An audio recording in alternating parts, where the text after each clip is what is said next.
Let's talk about intimacy, and specifically the loss of intimacy in a relationship.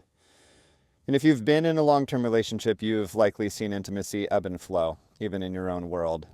There's times when intimacy is great and you feel connected, you feel aligned, you feel like you're on the same team. And then there's other times where intimacy seems to fade a little bit. And you feel disconnected, you feel distant, things feel maybe a little bit cold. And the ebb and flow of intimacy is totally normal. But what I want to talk about is the situation when it seems like intimacy has faded. Maybe it feels like it's completely gone, or it feels like week by week and month by month it's getting weaker and weaker.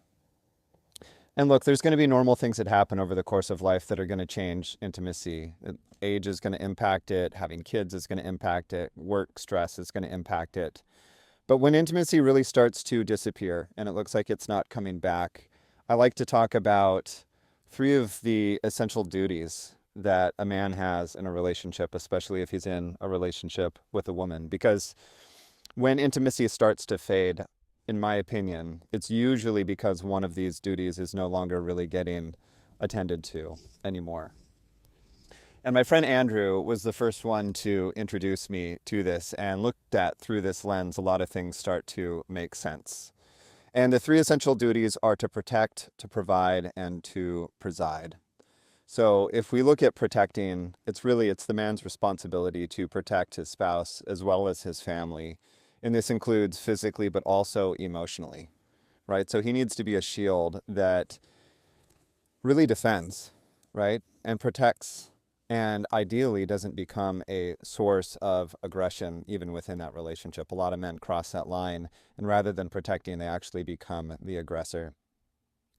The next one is to provide, and to provide physically in terms of, where and how you're living, but also to provide financially so that there's some security and some stability in the relationship. And a lot of men, as it relates to work and loss of work, oftentimes are unfortunately falling short in the perception of this particular duty.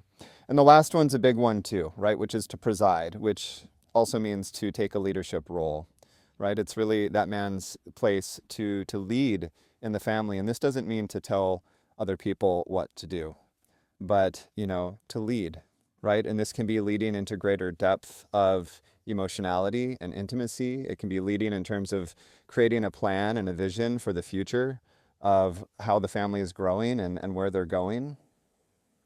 And this can be a really useful tool to look at things through, because if you are female and you're in a relationship and you've noticed that intimacy has really disappeared, oftentimes there's a lack of safety, there's a lack of trust.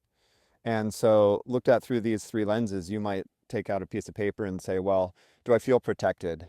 Do I feel protected physically? Do I feel protected emotionally, right? Can I check those boxes? In this relationship, does it feel like my partner is providing? Is he providing physically? Is he providing financially for the family? And is he leading in the ways that I kind of expect him to lead? And if you find that you can't answer some of those sections with a resounding yes, it may open up some new opportunity for conversations. Because so often when there's a loss of intimacy, the conversations are about, here's what I want you to do, or here's what I want you to not do, right? And again, at the level of behaviors, that's a really surefire way of provoking resistance and defensiveness in another person. You can have totally different conversations around, I'm not really feeling protected, I'm not really feeling safe in this relationship. And if you're the man, same thing.